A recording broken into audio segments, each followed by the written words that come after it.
काफी देर से दरवाजे पर कोई दस्तक दे रहा था। शीला जी ने जैसे ही दरवाजा खोला तो एकदम से चौंक गई। अरे मधु, तुम? बेटा, इस वक्त यहाँ कैसे आना हुआ? बात क्या है? हाँ, मैं। और इस वक्त का क्या मतलब? ये मेरा घर नहीं है क्या? मधु ने चिढ़ते हुए कहा। अरे बेटा, कैसी बातें कर रही हो? मैंने तो बस ऐसे ही पूछ लिया था। सुधीर जी कहीं गए हुए हैं क्या? मेरा मतलब किसी रिश्तेदार के यहाँ? मधु की माँ शीला जी ने पूछा तो मधु ने गुस्से से अपनी माँ की तरफ देखते हुए उत्तर दिया, किसी रिश्तेदार के घर नहीं गए हैं वो, पर हाँ, आज मैंने सब झंझट ही खत्म कर दिया है। बेटी की आवाज़ सुनकर मधु के पिता दिलीप जी भी अपने कमरे से निकलकर बाहर हॉल में आ गए थे। उन्होंने चिंता भरे स्वर में पूछा, झंझट? कैसा झंझट? बेटा, सुधीर जी ठीक तो है ना? मधु, साफ साफ बताओ, बात क्या है? पापा, बिल्कुल परेशान कर दिया था उन्होंने मुझे। मेरी जिंदगी खराब कर दी थी। मैंने तो सोचा था कि विनय की मौत के बाद पिताजी को अकेलापन और बेटे की याद ना आए, इसलिए बहू नहीं बेटा बनकर सेवा करूंगी उनकी। मगर कभी किसी बात पर, कभी किसी बात पर हर वक्त दुखी रखते थे मुझे। पर आज मैंने सब झंझट ही खत्म कर दिया। अब देखती हूँ किस पर चिल्लाते हैं वो। मधु, सच सच बता, क्या किया है तूने सुधीर जी के साथ? बोल। गुस्से से तमतमाते हुए दिलीप जी ने लगभग चीखते हुए पूछा। पापा, मुझे समझ नहीं आता, आप मेरे बाप हो या मेरे ससुर के भाई हो। ये तो नहीं कि बेटी घर आई है उसके दुख तकलीफों को पूछें। बस आते ही सुधीर जी की रट लगा रखी आप दोनों ने। मधु ने खींचते हुए उत्तर दिया। मधु, तू मुझे बता बेटा, बात क्या है? क्या हुआ है तुझे जो तू ऐसी अजीब बातें कर रही है? शीला जी के इतना पूछते ही मधु फफक फफक कर रो पड़ी।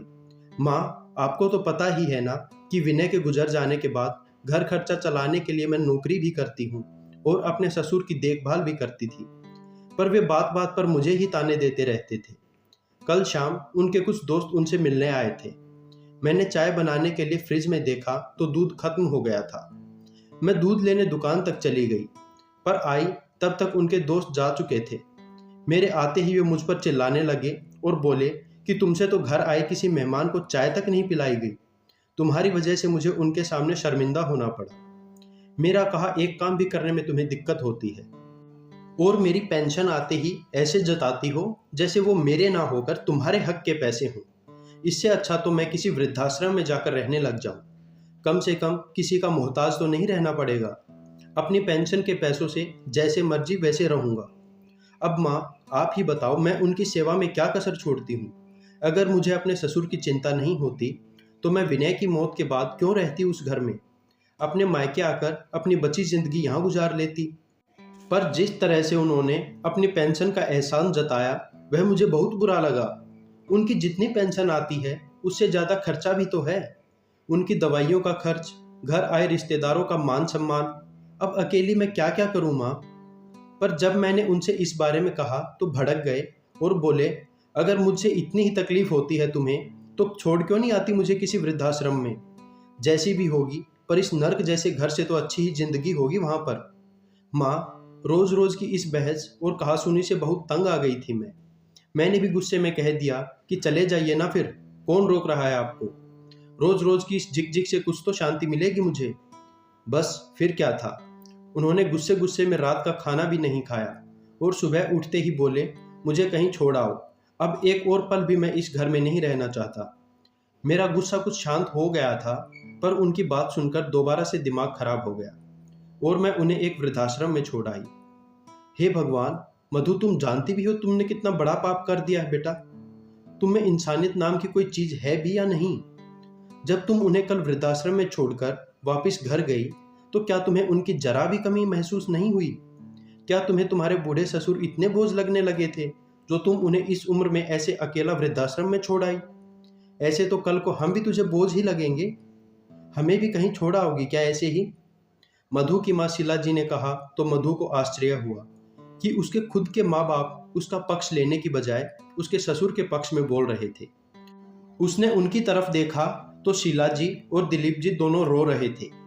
मधु को अचानक कल का दिन याद आ गया जब वह अपने ससुर को वृद्धाश्रम में छोड़कर वापस घर आ गई थी। घर में एकदम शमशान जैसा सन्नाटा था। शाम को जब वह अपने ससुर को चाय देने उनके कमरे में गई तो आज वहां चाय पीने वाला कोई नहीं था, क्योंकि अपने ससुर को तो वह वृद्धाश्रम में छोड़ आई थी। मधु को अब घर का सूनापन खल रहा था, मानो इस घर की खुशियां उसके ससुर के साथ ही इस घर से चली गई थी। बेटा, तुझे पता भी है तेरे ससुर जी तेरे साथ ऐसा बर्ताव क्यों करते हैं? मधु के पिता दिलीप जी ने कहा तो मधु एकदम से चौंक गई। नहीं पापा, मैं खुद हैरान हूं कि मेरे सारा दिन इतनी सेवा करने के बावजूद वो मेरे साथ कभी ठीक से बात तक क्यों नहीं करते थे। मधु ने रूखे स्वर में जवाब दिया, पर मैं जानता हूं बेटी, मुझे बताया था उन्होंने। वो हमेशा कहते थे कि मधु मेरी बहू नहीं, मेरा बेटा है। मुझे पता है कि अगर मैं उसे दूसरी शादी करने के लिए कहूँगा तो वो बिल्कुल नहीं मानेगी। वो इस बुढ़ापे में मुझे कभी अकेला नहीं छोड़ेगी, मगर मैं अपने लिए उसकी ज़िंदगी बर्बाद होते नहीं देख सकता। मैं तो कुछ साल बाद मर जाऊंगा, पर फिर बेचारी मधु के लिए अकेले ज़िंदगी काटना एक सज़ा बन जाएगी, और मैं उसके साथ ऐसा कभी नहीं होने दूंगा।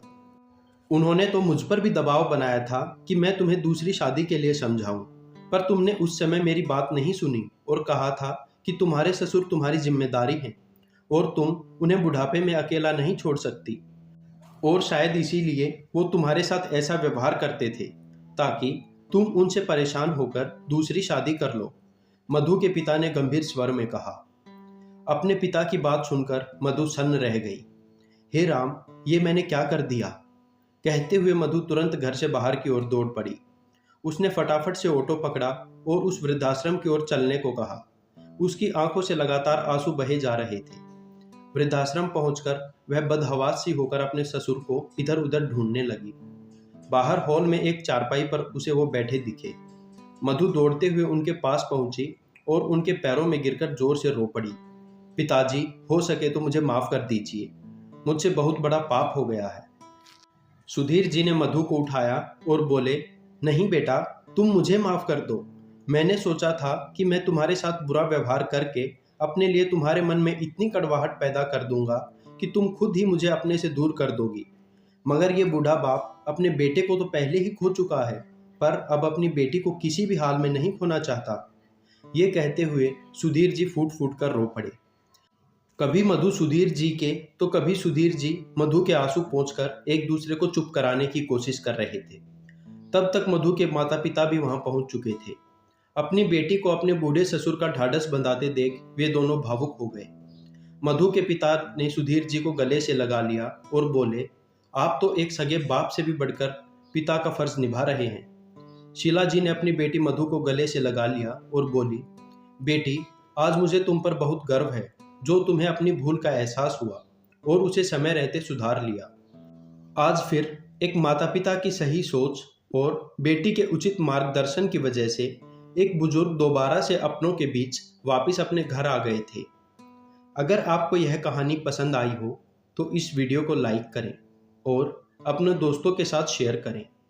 ऐसी ही और नई कहानियाँ सुनने के लिए story phone official YouTube channel को सब्सक्राइब करें और बेल आइकन को ऑल पर सिलेक्ट कर लें, जिससे आपको हमारी नई कहानियाँ सबसे पहले मिल सके। धन्यवाद।